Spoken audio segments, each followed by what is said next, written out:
Hi, ಎಲ್ಲರಿಗೂ super ನಮ್ಮ ಲೋಕ ಚಾನಲ್ಗೆ ಸ್ವಾಗತ. ಪ್ಲೀಸ್ ನಮ್ಮ ಚಾನಲನ್ನು ಸಬ್ಸ್ಕ್ರೈಬ್ ಮಾಡ್ಕೊಳ್ಳಿ ಹಾಗೂ ಶೇರ್ ಮಾಡಿ. ನಿಮ್ಮ ಮಗುವಿಗೆ ಇಡಬಹುದಾದ ಹಿಂದೂ ದೇವರ ಹೆಸರುಗಳು ಯಾವುವು ಎಂಬುದನ್ನು ನಾನು ಈ ವಿಡಿಯೋದಲ್ಲಿ ತಿಳಿಸ್ಕೊಡ್ತೇನೆ. ಮೊದಲನೆಯದಾಗಿ ಆದಿತ್ಯ ಎಂದರೆ ಸೂರ್ಯ ಎಂದರ್ಥ.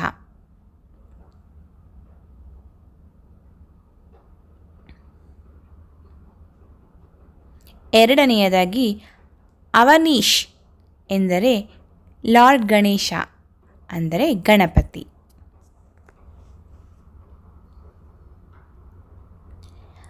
ಮೂರನೆಯದು ಅಮೃತಾಯ ಎಂದರೆ ಅಮರ ಶ್ರೀಹರಿ.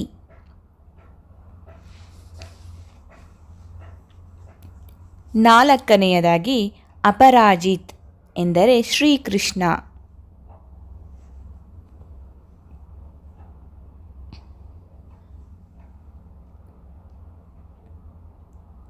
ಐದು ಭೈರವ ಎಂದರೆ ಲಾರ್ಡ್ ಶಿವ.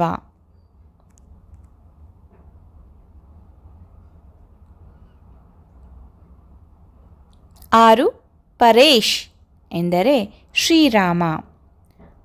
ಡಿಫ್ರೆಂಟ್ ಆಗಿರುವಂಥ ಹೆಸರುಗಳಿವು, ದೇವರ ಹೆಸರು. ಏಳು ನಮೀಶ್ ಎಂದರೆ ಲಾರ್ಡ್ ವಿಷ್ಣು ಎಂದರ್ಥ. ಈ ಥರ ಡಿಫ್ರೆಂಟ್ ಆಗಿರುವಂಥ ಹೆಸರುಗಳನ್ನು ನೀವು ಇಡಬಹುದು, ದೇವರ ಹೆಸರು ಇಡಬೇಕು ಅಂತ ಅಂದ್ಕೊಂಡಿರೋರು. ಯುನಿಕ್ ಆಗಿ ಕೂಡ ಇರುತ್ತೆ.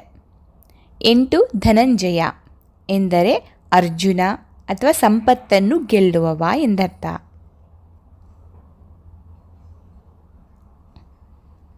9 ಪಾರಿಜಾತ ಎಂದರೆ ಆಕಾಶ ಅಥವಾ ಹವಳ ಎಂದರ್ಥ.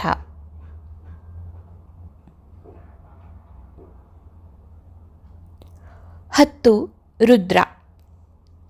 ನಿಮಗೆ ಗೊತ್ತು, ರುದ್ರ ಎಂದರೆ ಲಾರ್ಡ್ ಶಿವ ಎಂದರ್ಥ. ಈ ವಿಡಿಯೋ ನಿಮಗೆ ಇಷ್ಟವಾಗಿದ್ದರೆ ಲೈಕ್ ಮಾಡಿ, ಶೇರ್ ಮಾಡಿ, ಕಮೆಂಟ್ ಮಾಡಿ ಹಾಗೂ ನಮ್ಮ ನೆಕ್ಸ್ಟ್ ವಿಡಿಯೋಗೋಸ್ಕರ ವೇಟ್ ಮಾಡಿ. Thank you so much.